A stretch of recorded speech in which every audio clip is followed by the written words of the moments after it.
Bismillahirrahmanirrahim. Assalamualaikum warahmatullahi wabarakatuh. Innal hamdalillah nahmaduhu wa nasta'inuhu wa nastaghfiruh wa na'udzu billahi min shururi anfusina wa min sayyiati a'malina. Man yahdihillahu fala mudilla lahu wa man yudlil fala hadiya lahu. أشهد أن لا إله إلا الله وحده لا شريك له وأشهد أن محمدا عبده ورسوله. يا أيها الذين آمنوا اتقوا الله حق تقاته ولا تموتن إلا وأنتم مسلمون. يا أيها الناس اتقوا ربكم الذي خلقكم من نفس واحدة وخلق منها زوجها وبث منهما رجالا كثيرا ونساء واتقوا الله الذي تساءلون به والأرحام إن الله كان عليكم رقيبا. يا أيها الذين آمنوا اتقوا الله وقولوا قولا سديدا يصلح لكم أعمالكم ويغفر لكم ذنوبكم ومن يطع الله ورسوله فقد فاز فوزا عظيما. أما بعد فإن أصدق الحديث كتاب الله وخير الهدي هدي محمد صلى الله عليه وآله وسلم وشر الأمور محدثاتها وكل محدثة بدعة وكل بدعة ضلالة وكل ضلالة في النار. Thumma amma ba'd. Jamaah yang dirahmati Allah, alhamdulillah kita bersyukur kepada Allah atas segala limpahan nikmat yang tanpa terhitung. Di antaranya kita bisa kembali lagi bersama-sama mengkaji prinsip-prinsip ajaran Islam yang kita kaji melalui kitab Fathul Majid, Syarah Kitab Tauhid yang disusun oleh Syekh Abdurrahman ibnu Hasan ibnu Muhammad ibnu Abdul Wahhab rahimahumullah. Merupakan syarah terhadap kitab At-Tauhid alladzi huwa haqqullah 'alal 'abid. Dan ini merupakan nikmat yang sangat besar bahwa kita mempunyai kesempatan, mempunyai semangat dan mempunyai kesungguhan di dalam mempelajari dan memahami pokok-pokok ajaran Islam, bahkan pokok yang paling dasar. Dan kita telah membahas dari bab yang pertama, nas yang pertama, nas yang kedua, ketiga, dan yang sekarang yang keempat. Nas yang pertama adalah firman Allah Ta'ala, wa ma khalaqtul jinna wal insa illa liya'budun. Ayat yang menegaskan tentang tujuan dan hikmah diciptakannya manusia, yaitu untuk beribadah kepada Allah Subhanahu wa Ta'ala saja. Hikmah dan tujuan mengapa Allah menciptakan manusia termasuk jin, di dalamnya manusia dan jin tidak lain kecuali supaya beribadah kepada Allah saja, mentauhidkannya dan tidak mempersekutukan Allah. Kemudian nas yang kedua, Firman Allah, wa laqad ba'atsna fi kulli ummatin rasulan an i'budullaha wajtanibut taghut. Ayat yang menegaskan bahwa Allah mengutus Rasul-Rasul Allah pada setiap umat untuk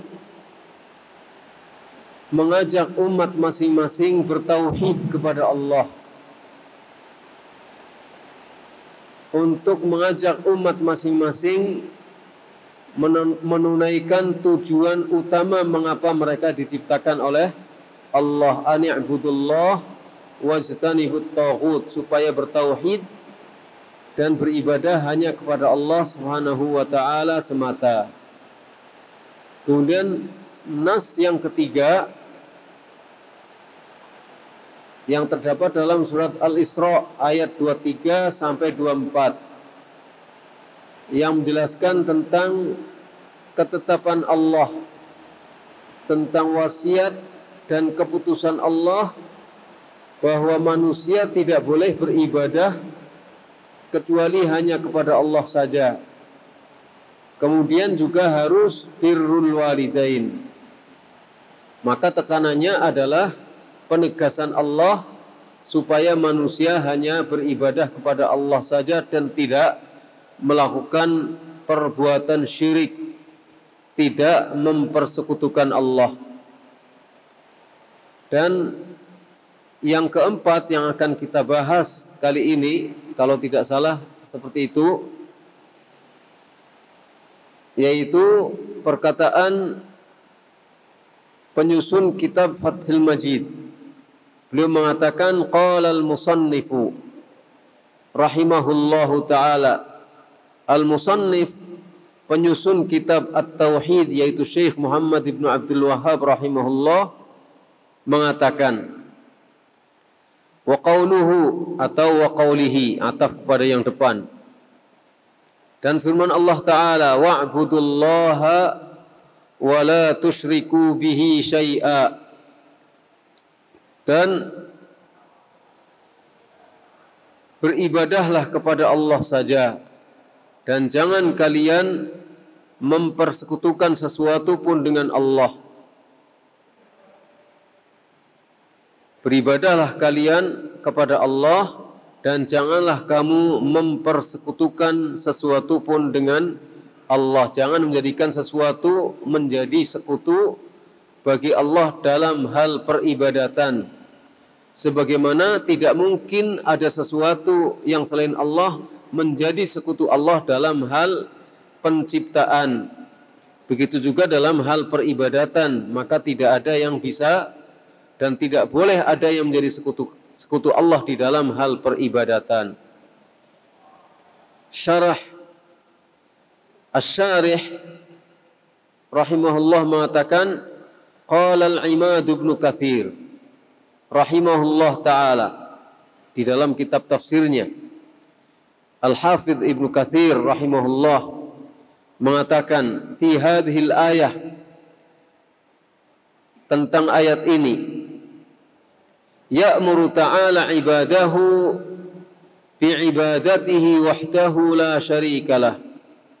Allah Subhanahu wa ta'ala memerintahkan ibadahu, para hambanya, bi'ibadatihi wahdahu la syarikalah, supaya beribadah kepada Allah saja. Allah memerintahkan kepada para hambanya supaya beribadah kepada Allah saja. Tidak ada sekutu bagi Allah. Tidak ada sekutu dalam hal peribadatan. Sebagaimana tidak ada sekutu dalam hal mencipta. Dia sendiri yang mencipta. Tidak ada yang membantu, tidak ada yang menolong, tidak ada yang menjadi teman, tidak ada yang menjadi sekutu di dalam menciptakan alam semesta. Maka hak ibadah juga hanya menjadi hak Allah saja. Tidak ada yang berhak untuk menjadi sekutu Allah dalam hal peribadatan. Fa innahu al-khaliqur raziq. Sesungguhnya dia itu adalah khaliq, pencipta, ar-raziq, yang memberi rizki, al-mun'im al-mutafaddilu ala khalqihi fi jami'il halat. Dia yang memberi nikmat, dia yang memberikan karunia kepada semua makhluknya dalam semua keadaan. Dalam semua keadaan. Dalam keadaan apa saja Allah memberikan nikmat kepada makhluknya. Allah memberikan rizki kepada makhluknya. Allah memberikan karunia kepada makhluknya. Dalam keadaan tidur, dalam keadaan berdiri, dalam keadaan apa saja. Wa huwal mustahiqqu minhum ay yuwahhiduh. Dan dia berhak untuk mereka esakan. Allah berhak untuk mereka tauhidkan. Mereka wajib mengesakan Allah, wajib mentauhidkan Allah. Wala yusyriku bihi syai'an min makhluqatihi, dan mereka tidak boleh mempersekutukan Allah dengan makhluknya. Mereka tidak boleh mempersekutukan Allah, tidak boleh mempersekutukan makhluknya dengan Allah Subhanahu wa taala. Tidak boleh menjadikan ada makhluk yang dijadikan setanding dengan Allah Subhanahu wa taala untuk dimintai, diibadahi. Dan ayat ini, wa hadhil ayah hiya allati tusamma ayatu huquqil asyrah. Ayat ini ialah yang disebut sebagai ayat al-huququl asyrah. Ayat tentang hak yang 10 yang wajib dipenuhi oleh manusia. Surat An-Nisa ayat 36. Kalau kita baca sampai selesai ayatnya, itu ada 10 hak yang wajib dipenuhi oleh setiap hamba. Pertama, tauhid. Itu adalah hak yang paling wajib dan tidak syirik. Yang kedua, birrul walidain dan seterusnya. Berbuat baik, menyambung silaturahim, itu sampai akhir ayat 36 surat An-Nisa. Jadi ada ayat al-huquq al-asyrah, 10 hak yang wajib untuk dipenuhi oleh setiap hamba. Wa fi ba'dhin nusakhil mu'tamadah min nusakhi hadzal kitab taqdimu hadhil ayah ala ayatil an'am. Dalam beberapa naskah atau beberapa naskah yang terpercaya, yang beberapa nuskah yang bisa dijadikan sebagai pegangan, sandaran di antara naskah-naskah kitab ini. Karena kitab Tauhid itu ada beberapa cetakan, ada beberapa naskah. Kemudian di beberapa naskah disebutkan surat An-Nisa ayat 36 yang kita baca tadi, itu disebutkan terlebih dahulu daripada surat Al-An'am ayat 151 sampai 153 yang akan kita baca setelah ini. Nah, karena itu penyusun Fathul Majid mengatakan walihada qaddamtuha, oleh karena itu, karena ada beberapa naskah yang mendahulukan surat An-Nisa ayat 36 daripada surat Al-An'am, maka saya pun mendahulukannya, menyebutkannya terlebih dahulu. Surat An-Nisa ayat 36 daripada surat Al-An'am ayat 151 sampai 153. Kenapa? Limunasabati kalam Ibnu Mas'ud al-ati li ayatil an'am. Karena ada kesesuaian perkataan Ibnu Mas'ud yang akan datang nanti ketika menafsirkan surat Al-An'am ayat 151. Kalau Al-An'am disebutkan terdahulu nanti nggak nyambung. Maka surat An-Nisa 36 disebutkan dulu, baru surat Al-An'am, baru kemudian perkataan Ibnu Mas'ud tentang surat Al-An'am ayat 151 sampai 153. Ayat ini, wa'budullaha wa la tusyriku bihi syai'a, ini adalah ayat tolab. Isinya perintah dan larangan. Perintah untuk hanya beribadah kepada Allah saja, wala tusyriku bihi syai'a, dan larangan berbuat syirik. Perintah untuk hanya beribadah kepada Allah saja dan larangan berbuat syirik. Ketika kita mendengar perintah dari Allah, maka kewajiban kita adalah imtithal. Kewajiban kita adalah menunaikan, melaksanakan perintah itu. Ketika kita mendengarkan larangan dari Allah, maka kewajiban kita adalah segera meninggalkan apa yang dilarang oleh Allah, menjauhi apa yang dilarang oleh Allah. Dan ketika kita melaksanakan perintah, ketika kita menjauhi larangan, maka harus sesuai dengan apa yang dimaksudkan oleh Allah SWT. Nggak bisa kita melaksanakan perintah menurut maunya kita. Tidak bisa kita meninggalkan larangan menurut maunya kita, tetapi harus menurut apa yang dikehendaki, diinginkan oleh Allah dan Rasulnya sallallahu alaihi wasallam. Wa'budullah, beribadahlah kepada Allah saja, wala tusyriku bi syai'a. Jangan syirik kepada Allah, tapi menurut kemauan hawa nafsu kita. Tidak. Harus mengikuti ketetapan-ketetapan Allah dan ketetapan Rasulnya sallallahu alaihi wasallam. Bagaimana caranya beribadah yang benar, bagaimana caranya meninggalkan larangan, bagaimana caranya meninggalkan kemusyrikan yang benar, bukan bagaimana caranya beribadah kepada Allah menurut kita, dan bukan bagaimana caranya meninggalkan syirik menurut kita, tapi menurut Allah Subhanahu wa taala, menurut Rasulullah sallallahu alaihi wasallam. Kita membayangkan ini tidak syirik, padahal itu syirik. Kita membayangkan ini tauhid, padahal itu syirik. Ini tidak syirik, padahal itu syirik. Dan betapa banyak kaum muslimin yang tidak memperhatikan masalah ini. Asal beribadah, asal tidak syirik, tapi maunya sendiri. Jadi ini kita perhatikan surat Al-An'am ayat 36, tapi bagaimana caranya kita beribadah kepada Allah dan bagaimana caranya kita meninggalkan syirik, itu harus sesuai dengan ketetapan-ketetapan Allah, sesuai dengan kehendak dan keinginan Allah SWT. Dan di dalam kitab ini nanti akan disebutkan detail-detail daripada tauhid dan lawan daripada tauhid, yaitu syirik, insyaallah. Nas berikutnya yang kita sebutkan tadi, surat Al-An'am ayat 151 sampai dengan ayat 153. Qala al-musannif rahimahullah.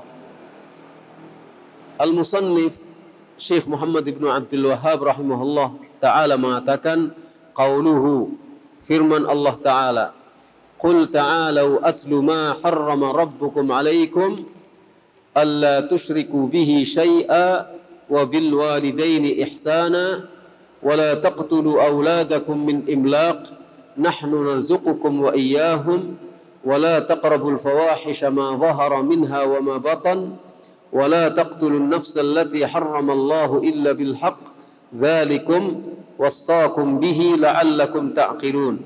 Ayat 151. ولا تقربوا مال اليتيم إلا بالتي هي أحسن حتى يبلغ أشده وأوفوا الكيل والميزان بالقسط لا نكلف نفسا إلا وسعها وإذا قلتم فاعدلوا ولو كان ذا قربى وبعهد الله أوفوا ذلكم وصاكم به لعلكم تذكرون. Ayat 152. وأن هذا صراطي مستقيما فاتبعوه ولا تتبعوا السبل فتفرق بكم عن سبيله Dzalikum wasaqum bihi la'allakum tattaqun. Ayat yang ke-153. Kita memperhatikan dulu, mungkin ada yang belum tahu terjemahannya, kita akan terjemahkan. Qul, katakanlah hai Muhammad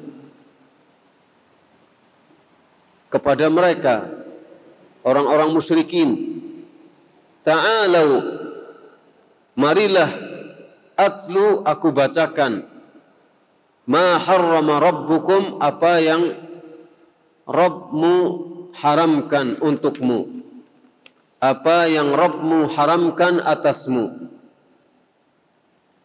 Pertama, alla tusyriku bihi syai'a, supaya kalian jangan mempersekutukan sesuatu pun dengan Allah. Satu. Yang kedua, wabil walidaini ihsana, hendaknya kalian berbuat ihsan, berbuat baik kepada kedua orang tua dengan sebaik-baiknya. Yang ketiga, wala taqtulu auladakum min imlaq, jangan kamu membunuh anak-anakmu karena takut melarat. Kenapa? Nahnu narzuqukum wa iyyahum, kami yang memberikan rizki kepada kalian dan kami yang memberikan rizki kepada mereka. Yang keempat, wala taqrabul fawahisha ma dhahara minha wa ma batan, jangan kamu mendekati perbuatan-perbuatan keji yang zahir maupun yang batin. Ini yang keempat. Yang kelima, wala taqtulun nafsa allati harramallahu illa bil haqq, jangan membunuh seseorang yang Allah haramkan kecuali dengan alasan yang benar, alasan yang hak.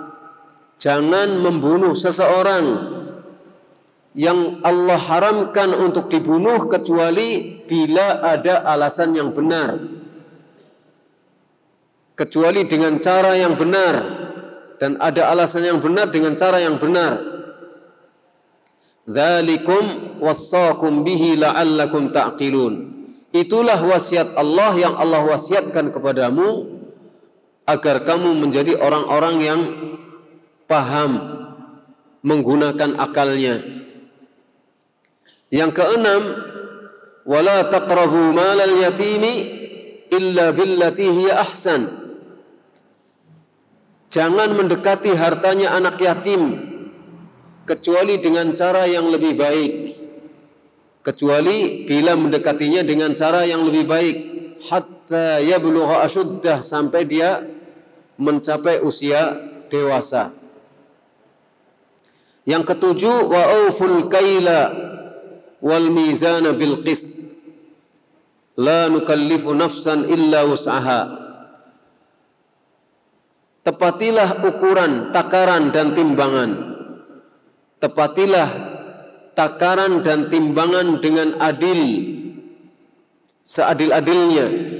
Kami Allah tidak membebani seseorang kecuali menurut kemampuannya. Ini yang ketujuh.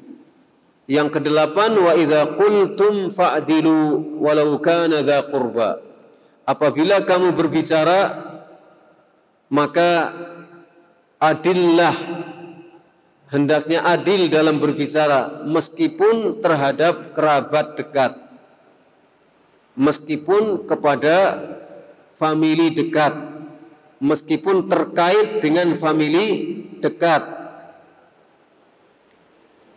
Yang ke-9, wa bi'ahdillahi aufu, dan dengan janji Allah hendaknya kalian tunaikan, dengan janji Allah hendaknya kalian tunaikan. Pada penutupnya Allah mengatakan, dzalikum wassaqum bihi la'allakum tadhakkarun. Yang demikian itu adalah wasiat Allah yang Allah wasiatkan kepada kalian agar kalian mau mengambil pelajaran, mau mengingat, mau mengambil pelajaran. Yang ke-10, Wasiat yang ke-10, wa anna hadza sirati mustaqiman fattabi'u. Dan sesungguhnya ini adalah jalanku yang lurus, maka ikutilah jalan itu. Ikuti jalan lurus ini. Wala tattabi'us subul, jangan mengikuti jalan-jalan yang lain. Fatafarraqa bikum an sabilih, maka jalan-jalan itu akan mencerai-beraikan kamu dari jalannya. Dzalikum wassaqum bihi la'allakum tattaqun. Yang demikian itu adalah wasiat Allah yang Allah wasiatkan kepadamu agar kamu menjadi orang-orang yang bertakwa. Jadi di sini ada 10 wasiat. Ada 10 wasiat. Pensyarah mengatakan, qala al-Imad Ibnu Katsir,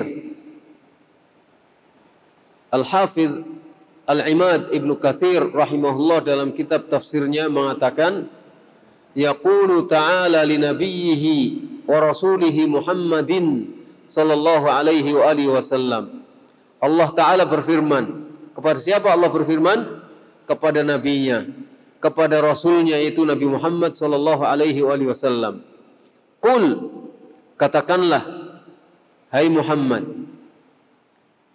Kalimat qul perintah Allah kepada Nabi Muhammad supaya mengatakan kepada siapa? Lihaula'il musyrikin alladzina abadu ghairallah wa harramu ma razaqahumullah.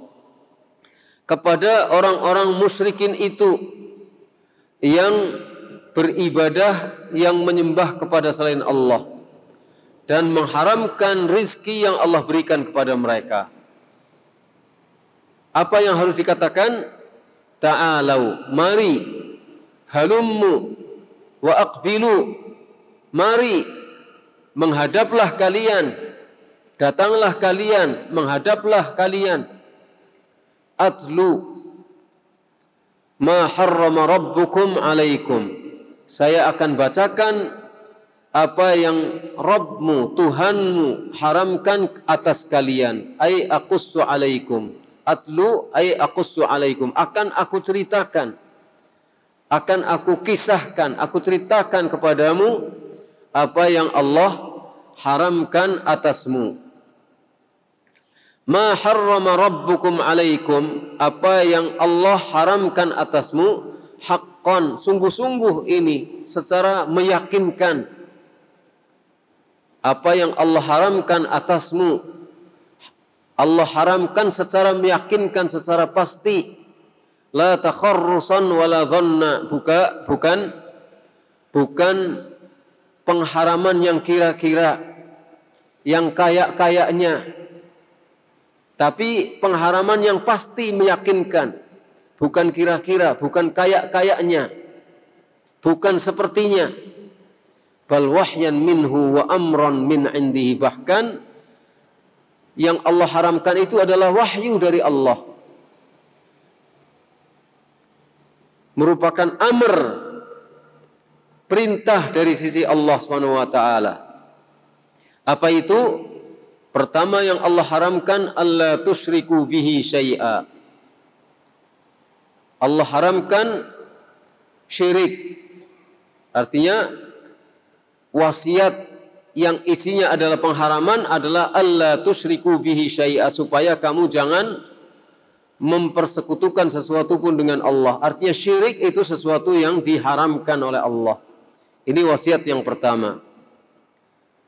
Wa ka'anna fil kalami mahdhufa, seakan-akan di dalam kalimat itu ada sesuatu yang mahdhuf, ada sesuatu yang tidak terlihat, tidak terbaca. Dalla alaihi siyaq, yang itu ditunjukkan oleh konteks kalimat. Kalau dibaca seluruh kalimatnya akan menunjukkan bahwa itu terdapat sesuatu yang hilang, tidak terbaca. Takdiruhu, kira-kira bunyinya, wassaqum, Allah wasiatkan kepada kalian. Sebab kalau tidak ada yang mahdhuf, nanti Allah haramkan supaya kamu jangan syirik. Berarti halal. Bukan. Tapi maksudnya wassaqum alla tusyriku bihi syai'a. Allah wasiatkan kepadamu supaya kamu jangan mempersekutukan sesuatu pun dengan Allah. Walihada qala fi akhir ayah, ini oleh karena itu Allah berfirman pada akhir ayat ini yang menunjukkan bahwa ada kalimat wassakum yang tidak terbaca di muka. Karena di belakang ada kalimat dzalikum wassakum bihi. Yang demikian itu adalah wasiat Allah.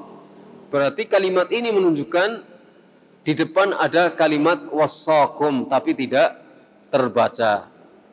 Qultu, saya pensyarah mengatakan fayakunul makna, maka maknanya adalah harrama alaikum ma wassakum bitarkihi. Allah haramkan atasmu apa yang Allah wasiatkan supaya itu ditinggalkan. Apa itu? Minal isyrak bihi, berupa mempersekutukan Allah, menjadikan sesuatu yang lain sebagai sekutu, sebagai tandingan, sebagai saingan bagi Allah. Selanjutnya al-musannif membawakan perkataan Ibnu Hisham terkait dengan masalah i'rab, nahwu kalimat alla tusyriku bihi syai'a. Tidak kita baca. Walihada, selanjutnya kita baca walihada idza su'ilu amma yaqulu lahum Rasulullah qalu.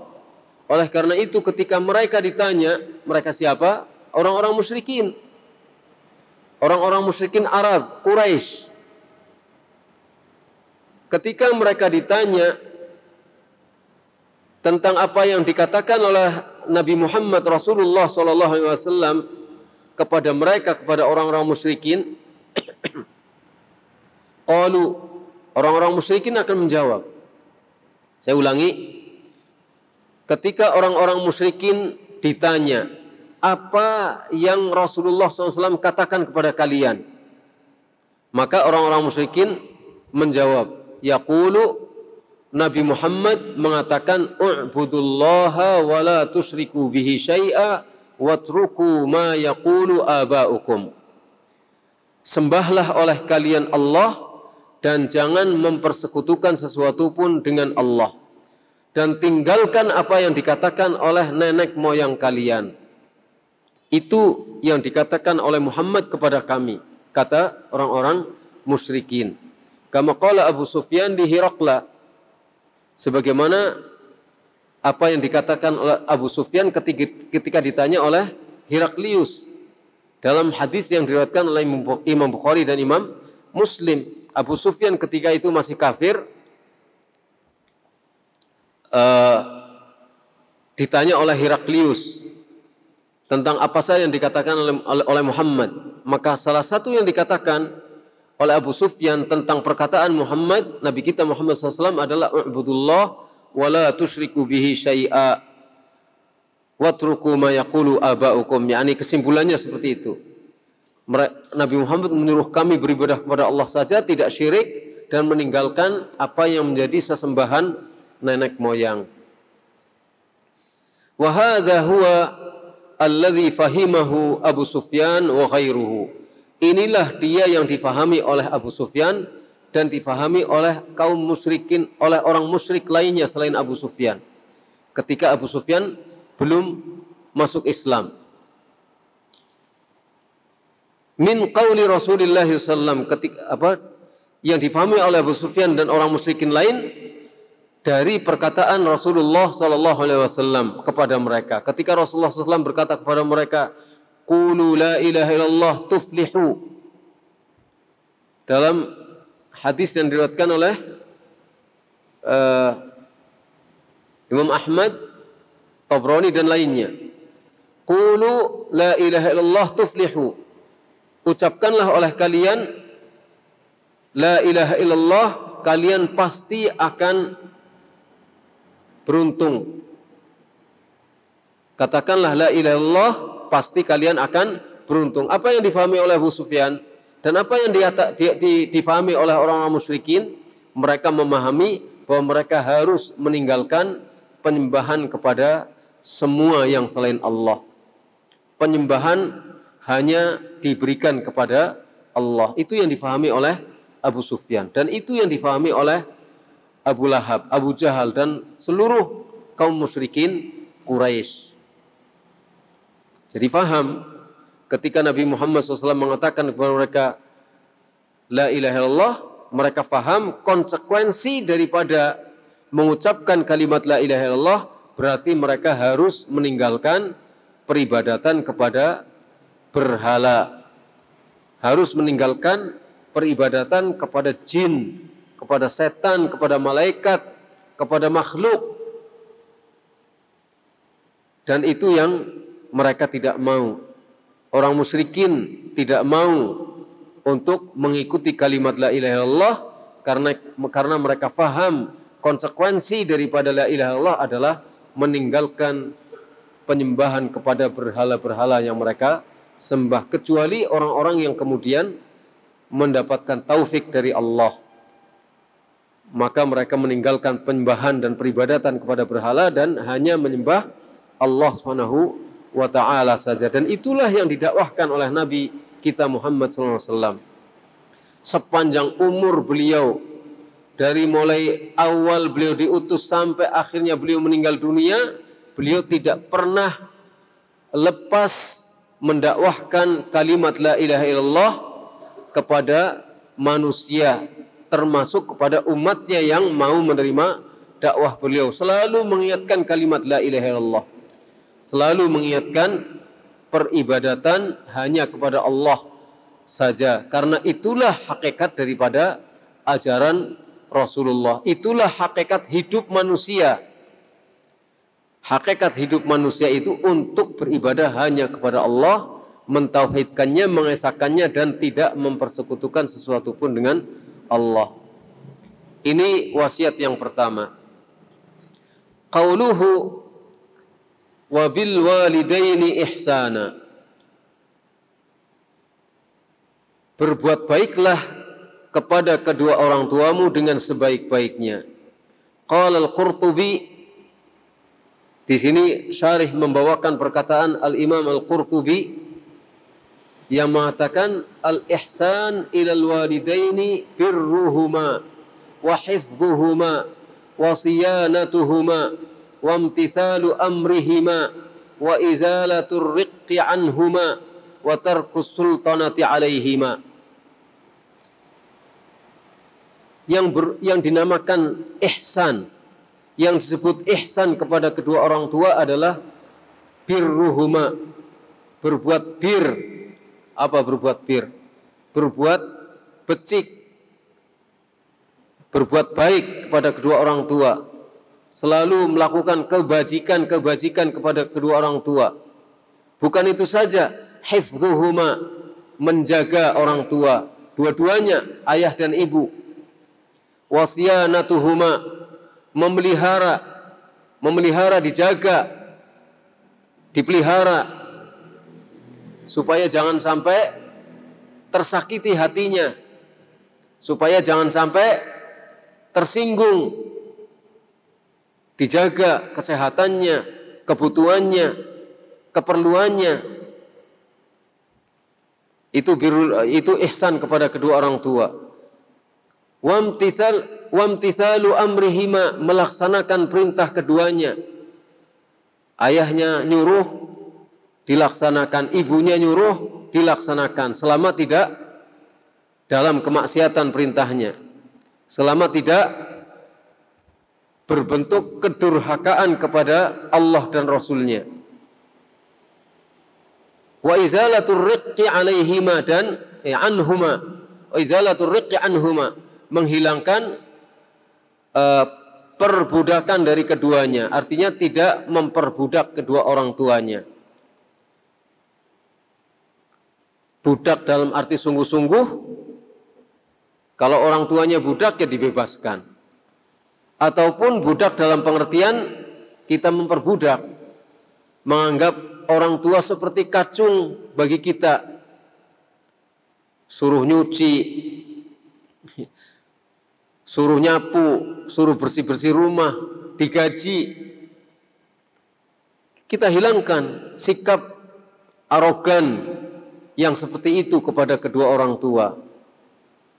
Justru kita hormati kedua orang tua, kita yang harus menjalankan apa yang menjadi kebutuhan orang tua, bersih-bersih rumah, bersih-bersih piring.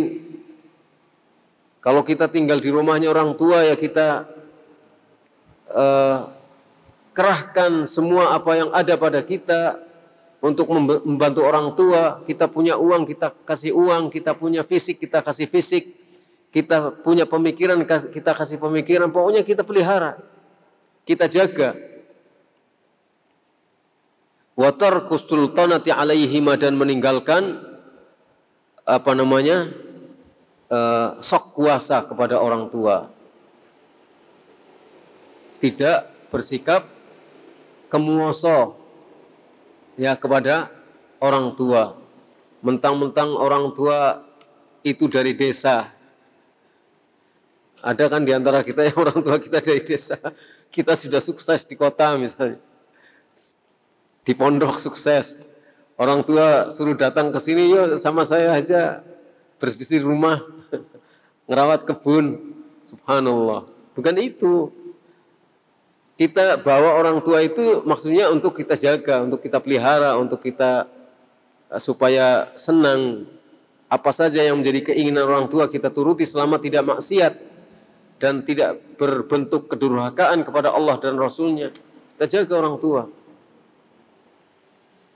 Ihsana nusiba alal masdariyah. Ihsana dinasabkan sebagai masdar. Wa nasibuhu fi'lun min lafzihi. Yang menasabkannya itu adalah fi'il dari lafadznya.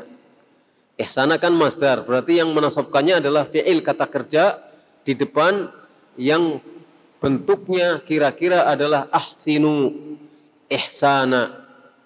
Ahsinu bil walidaini ihsana. Berbuat baiklah kamu kepada kedua orang tuamu dengan sebaik-baiknya. Jadi ihsana ini takkid, penegas, yang menegaskan bahwa berbuat baik itu satu keharusan, kewajiban. Berbuat baiklah kamu dengan sebaik-baiknya. Enggak ada muslim itu enggak birrul walidain, itu enggak ada. Kalau ada ya berarti dia perlu ditanya tentang kesempurnaan Islamnya. Seorang muslim yang baik, yang soleh, anak yang soleh, itu enggak ada yang tidak birrul walidain. Harus birrul walidain. Kata-katanya, tingkah lakunya, perangainya, akhlaknya kepada orang tua. Ini yang kedua. Kemudian yang ketiga, wa qawluhu wa la taqtulu awladakum min imlaqin.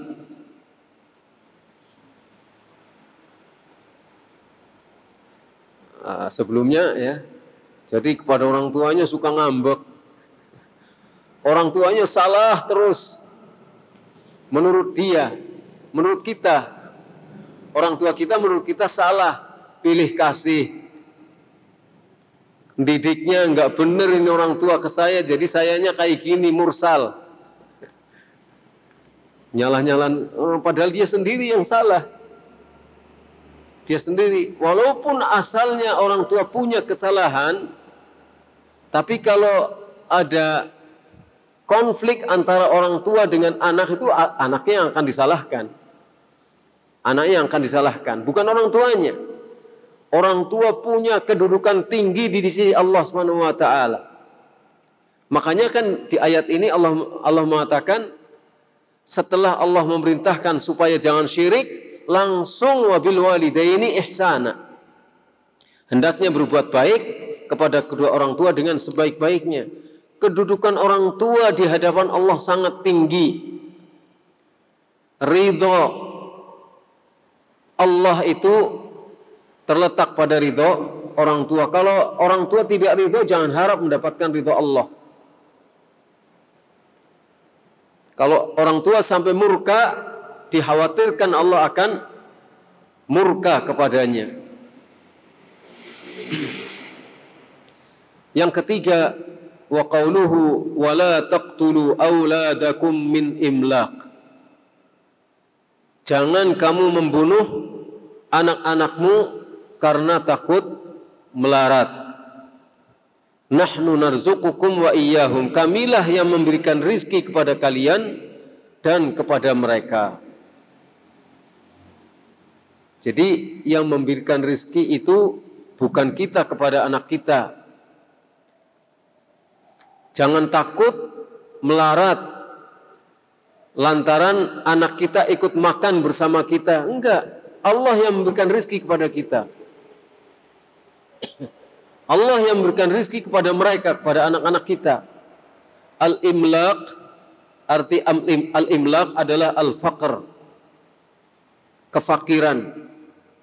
Ai la ta'idu banatikum khasyatal ailata wal faqr. Artinya jangan kamu mengubur anak-anak perempuan kamu hidup-hidup karena takut melarat dan takut fakir, takut miskin. Fa inni, karena sesungguhnya akulah raziqukum yang memberikan rizki kepada kalian dan memberikan rizki kepada mereka, anak-anak kalian. Wa kana minhum, dan dulu orang-orang kafir Quraisy ada di antara mereka yang man yaf'alu dzalika bil inath wadh-dhukur. Ada yang melakukan itu, pembunuhan kepada anak-anaknya, baik kepada anak-anak perempuan ataupun anak-anak yang laki-laki. Umumnya orang-orang Quraisy kafir dulu itu enggak suka kalau lahir perempuan anaknya. Tapi pada kenyataannya ada yang membunuh anak perempuan karena takut melarat dan ada yang membunuh anak laki-laki karena takut melarat. Ini disebutkan oleh Al-Imam Al-Qurtubi dalam tafsirnya. Wa fis sahihaini, di dalam Sahih Bukhari dan Sahih Muslim, an Ibnu Mas'udin radhiyallahu anhu, dari Ibnu Mas'ud radhiyallahu anhu, beliau mengatakan, qultu, saya matur, saya berkata, ya Rasulullah, wahai Rasulullah, ayyu dzambi a'zam, dosa apakah yang paling besar? Ibnu Mas'ud, sahabat Rasulullah yang mulia radhiyallahu anhu, bertanya kepada Rasulullah tentang perkara yang sangat penting, yaitu tentang dosa yang paling besar itu apa? Qala, Nabi SAW menjawab, an taj'ala lillahi niddan wa huwa khalaqaka, yaitu apabila engkau menjadikan tandingan untuk Allah. Kamu menjadikan sesuatu makhluk, apa saja, malaikat itu makhluk. Apabila kamu menjadikan makhluk sebagai tandingan bagi Allah, hatta yang kamu jadikan sebagai tandingan Allah itu malaikat, atau nabi, atau orang-orang mulia. Tapi kalau kamu menjadikan makhluk sebagai tandingan Allah, itu kamu terjerumus dalam perbuatan dosa yang sangat besar, syirik. Wa huwa khalaqaka, padahal dialah Allah yang telah menciptakanmu. Ini dosa yang paling besar. Qultu, kemudian aku bertanya lagi, tsumma ayyun, kemudian apa lagi dosa yang paling besar sesudah syirik? Qala an taqtula waladaka khasyata an yat'ama ma'ak, apabila kamu membunuh anakmu karena takut bila anakmu makan bersamamu. Takut bila anakmu makan bersamamu. Nanti kalau terlalu banyak anaknya itu, khawatir kesejahteraan hidup kalian terganggu. Loh, yang memberikan rezeki bukan kita. Yang memberikan rezeki itu Allah. Walaupun nggak punya anak, kalau nggak punya rezeki tetap nggak akan ada rezekinya. Hartanya tetap miskin terus itu. Makanya serba kekurangan karena dia nggak mau gerak, nggak mau cari nafkah untuk dirinya, untuk istrinya. Nggak punya anak, nggak punya istri. Kalau miskin, miskin saja. Jadi bukan itu ukurannya. Rezeki itu ada di tangan Allah, bukan di tangan kita. Allah yang berikan rezeki. Nggak usah khawatir masalah itu. Qultu, kemudian aku bertanya lagi, tsumma ayyun, Kemudian apa lagi? Qala antuzaniya bihalilati jarik. Subhanallah. Kata Rasulullah, apabila kamu menzinai istri tetanggamu, selingkuh. Apabila kamu menzinai istri tetanggamu. Tetangga, zina itu haram. Ini yang dizinai tetangga.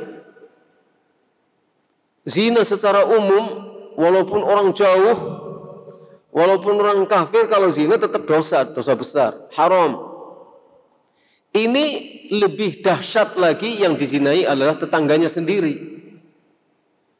Istrinya tetangga lagi.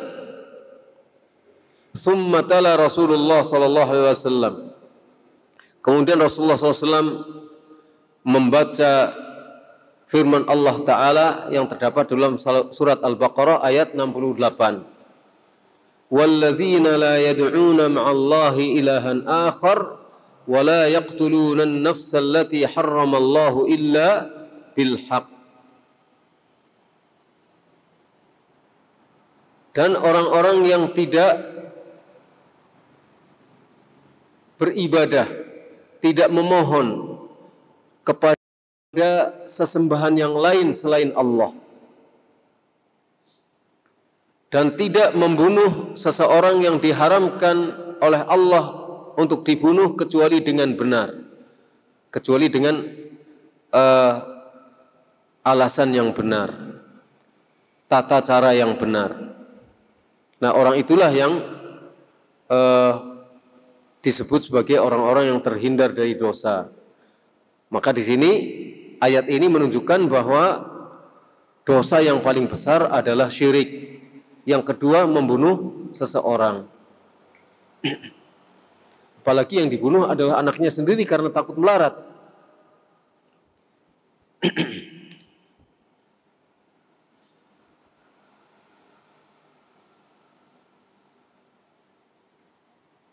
Masih ada waktu, kita lanjutkan. Yang keempat, wa qauluhu, firman Allah Ta'ala, wala taqrabul fawahisha ma dhahara minha wa ma batan. Dan jangan kamu mendekati perbuatan-perbuatan fahisyah, keji, yang lahir maupun yang batin. Qala Ibnu Atiyah, nahyun ammun an jami'i anwa'il fawahish. Ini adalah larangan umum. Larangan umum dari semua macam-macam perbuatan keji. Yang dimaksudkan keji di sini adalah perbuatan yang menjijikkan, kotor, ya, perbuatan kotor, perbuatan menjijikkan seperti zina. Nah, disebut di sini wahiyal ma'asi, yaitu semua bentuk kemaksiatan. Semua bentuk kemaksiatan yang ujung-ujungnya adalah perilaku yang menjijikkan, apakah itu zina, apakah itu homoseksual, LGBT, itu minal fawahish. Ma dhahara wa ma batana. Dhahara wa batana, lahir dan batin, adalah halatani tastawfiyani aqsam ma ja'alata lahu minal asya. Artinya zahir dan batin ini adalah dua keadaan yang sudah mewakili semua perkara. Lahir dan batin, perbuatan keji lahir dan batin. Jadi lahir batin itu dua keadaan yang mewakili semua hal. Kalau sudah disebutkan lahir dan batin, berarti semuanya, yang lahir maupun yang batin, yang itu perbuatan keji, sembunyi dari hadapan pandangan orang ataupun terang-terangan. Di dalam batinnya berkecamuk dengan kemaksiatan, merencanakan rencana-rencana keji yang jahat atau yang lainnya maupun yang lahir. Jadi lahir batin itu mewakili semua perkara.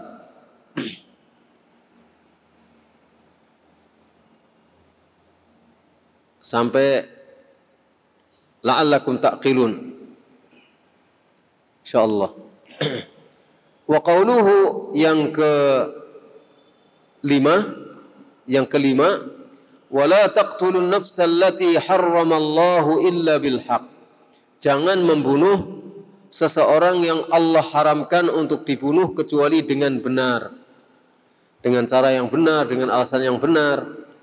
Fis sahihain, di dalam sahih Bukhari dan Muslim, an Ibnu Mas'ud radhiyallahu anhu marfu'an, dari Ibnu Mas'ud, riwayat ini marfu'. La yahillu damu mri'in muslimin yashhadu an la ilaha illallah wa anna muhammadar rasulullah illa bi ihda thalathin, at-thayyibu zani wan nafsu bin nafsi wat tariku lidinihi al mufariqu lil jamaah. Ya, hadis ini hadis sahih. Tidak halal darah seorang muslim yang bersyahadat alla ilaha illallah wa anna muhammadar rasulullah. Tidak halal darah seorang muslim yang bersaksi bahwa tidak ada sembahan yang berhak disembah kecuali Allah dan bahwa Muhammad adalah utusan Allah, kecuali dengan salah satu dari tiga hal. Enggak halal darahnya seorang muslim yang bersyahadat kecuali dengan salah satu di antara tiga hal. Pertama, at-thayyibu zani, yang sudah nikah kemudian berzina. Janda yang sudah pernah nikah kemudian berzina, maka hukumannya adalah rajam sampai mati. Tapi yang melakukannya itu penguasa, bukan pribadi, bukan kelompok orang. Yang kedua, wan nafsu bin nafsi, seseorang yang membunuh orang lainnya, maka hukumannya adalah qisas, pelaksananya juga penguasa. Kemudian yang ketiga, wattariku lidinihi al-mufariq lil jamaah, orang yang meninggalkan agamanya, yang memisahkan diri dari jamaah, artinya orang yang murtad.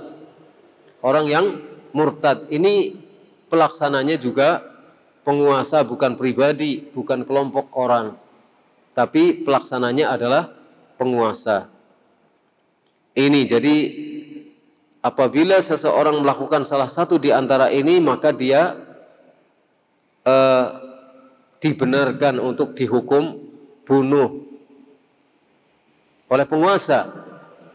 Kalau penguasa nggak melaksanakan, ya orang tidak boleh untuk nggak ada yang melaksanakan kok.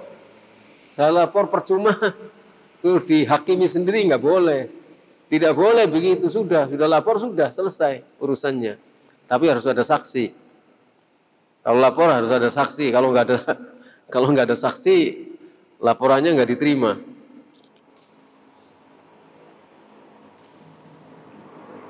Ini yang kelima. Qauluhu dzalikum wassaqum bihi la'allakum ta'qilun. Yang demikian itu adalah wasiat Allah yang Allah wasiatkan kepada kamu agar kamu menjadi orang-orang yang berakal, yang mempergunakan akalnya. Qala Ibnu Atiyah mengatakan dzalikum isyaratun ila hadhil muharramat. Dzalikum ini isyarat kepada perkara-perkara yang tadi disebutkan di muka. 5 perkara di atas. Wal wasiyah, yang dimaksudkan dengan wasiat, al-amrul muakkad al-muqarrar, adalah perkara yang sangat penting. Yang dinamakan wasiat adalah perkara yang sangat penting. Itu disebut sebagai wasiat. Qauluhu la'allakum ta'qilun, agar kalian menjadi orang-orang yang berakal. La'alla lit-ta'lil, la'alla maknanya adalah agar, maknanya adalah supaya. Ai innallaha ta'ala wassana bihadhihi alwasaya lita'alluqiha anhu linaqilaha anhu wa na'mala biha. Artinya sesungguhnya Allah telah memberikan wasiat kepada kita dengan wasiat-wasiat ini supaya kita memahaminya, kemudian kita mengamalkannya.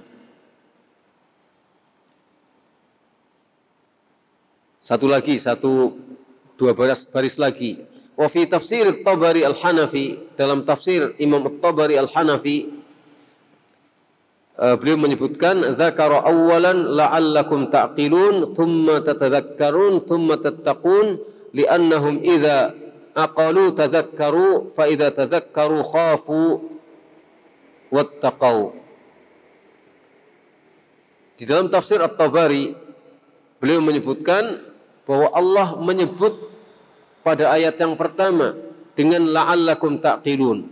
Kemudian yang kedua la'allakum tadhakkarun. Yang ketiga la'allakum tattaqun. Kan kita tadi baca, yang pertama la'allakum ta'qilun. Yang kedua la'allakum tadhakkarun. Yang pertama la'allakum ta'qilun, agar kalian menjadi orang yang berakal. Kedua, agar kalian menjadi orang-orang yang mau ingat, mengambil pelajaran. Yang ketiga la'allakum tattaqun, agar kamu menjadi orang-orang yang bertakwa. Kenapa begitu? Urut-urutannya seperti itu, li'annahum, karena mereka apabila mereka telah faham, maka mereka akan mengambil pelajaran. Tadzakkaru, mereka akan ingat, akan menjadikannya sebagai pelajaran. Fa idza tadzakkaru, dan kalau mereka telah menjadikan itu sebagai pelajaran, khafu, maka mereka akan menjadi takut dan bertakwa. Jadi kesimpulannya terakhir akan bertakwa. Kapan? Ketika mereka mau tadzakkaru, mengambil peringatan, memberikan pelajaran, ingat. Ketika mereka sudah paham, menjadikan pelajaran, kemudian akhirnya bertakwa. Itulah mengapa disebutkan urut-urutannya dengan la'allakum ta'qilun, la'allakum tadzakkarun, la'allakum tattaqun. Sampai di sini dulu kita ngaji bersama, mudah-mudahan bermanfaat.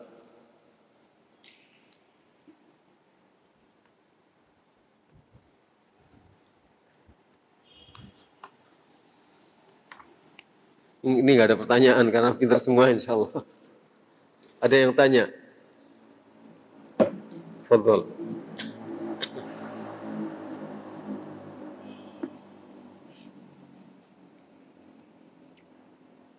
Jadi intisarinya bab yang kita baca menegaskan bahwa tujuan diciptakannya manusia hanya untuk beribadah kepada Allah, dan ibadah itu dengan tata cara yang diinginkan oleh Allah dan diinginkan oleh Rasulullah SAW, bukan menurut keinginan kita. Meninggalkan syirik juga dengan tata cara yang diinginkan oleh Allah dan Rasulnya, bukan yang diinginkan oleh kita.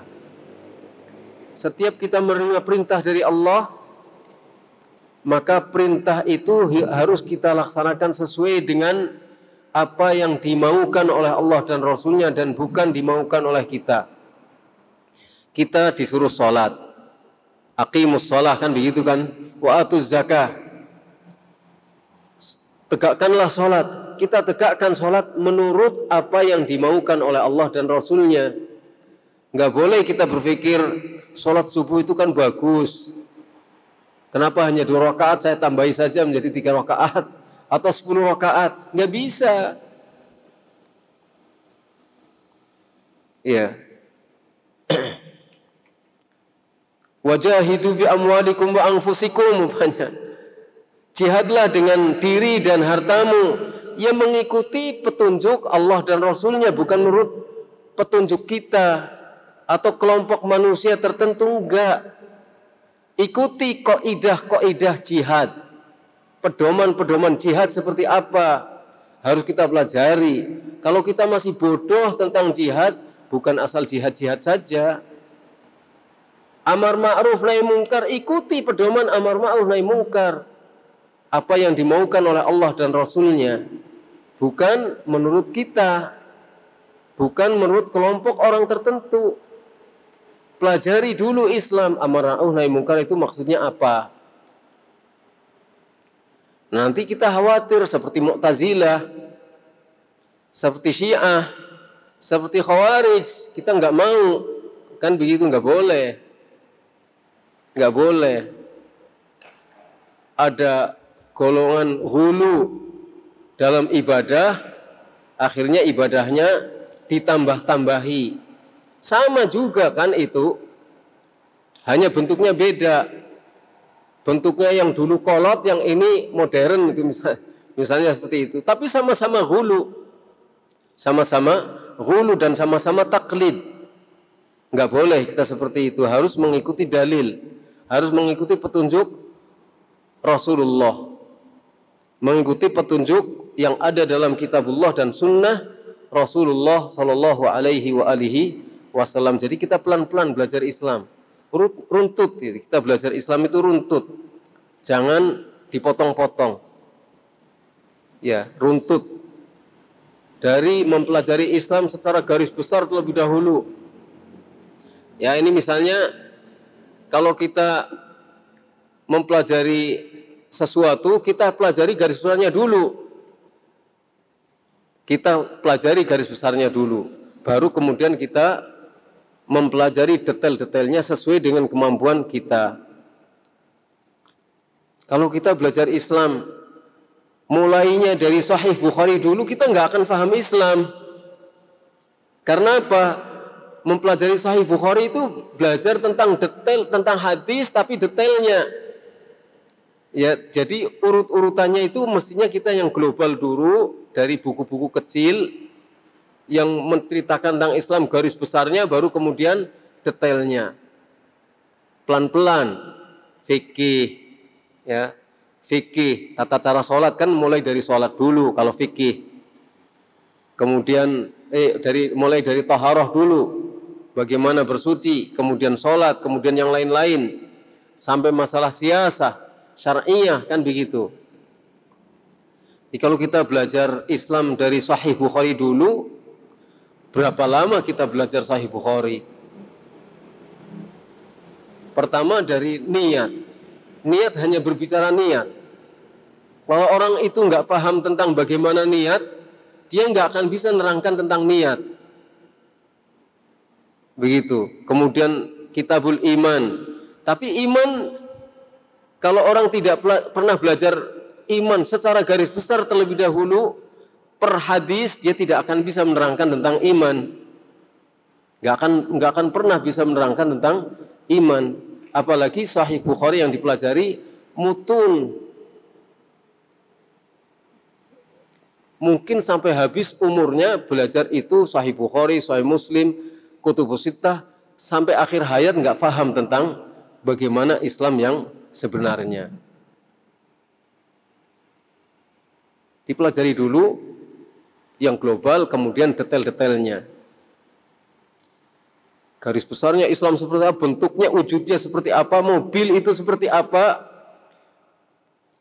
Nanti kalau dipegang ini mobil pintunya saja, mobil bannya saja, mobil wipernya saja. Enggak, mobil keseluruhannya dulu baru ini mobil.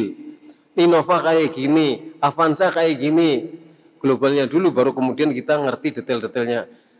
Ciri mesin Innova kayak gini, ciri mesin Avanza seperti ini. Baru detailnya sampai kemudian yang lain-lainnya. Begitu juga belajar tentang Islam. Apalagi belajar tentang Islam lebih penting daripada belajar tentang mobil. Wallahu a'lam bishawab. Ini saya sampaikan supaya kita selalu ingat ya, selalu ingat bahwa tujuan utama kita adalah bertauhid kepada Allah. Tapi tauhid itu harus mengikuti bagaimana petunjuk-petunjuk yang ada dalam kitabullah dan sunnah Rasulullah Sallallahu Alaihi Wasallam. Di dalam kitab ini akan dijelaskan detail-detail dari itu semuanya insya Allah. Ya, tidak ada buku yang sempurna, tidak ada kitab yang sempurna. Yang sempurna hanya Al-Quran dan sunnah Nabi Sallallahu Alaihi Wasallam. Sunnah Nabi pun perlu dicari mana hadis yang sahih, karena banyak sanad-sanad yang perlu diperjelas. Siapa periwayat sebuah hadis? Apakah orangnya terpercaya, pendusta, pembohong, atau yang seperti apa, pelupa dan sebagainya? Maka itu perlu diteliti oleh para ulama ahlinya, bukan oleh orang yang bukan ahlinya. Ini saja. Nas'alullah yuwaffiqana wa iyyakum wa sallallahu ala nabiyyina Muhammad wa ala alihi wa sahbihi azma'in. Subhanakallahumma hamdika asyhadu an la ilaha illa anta astaghfiruka wa atubu ilaik. Assalamualaikum warahmatullahi wabarakatuh.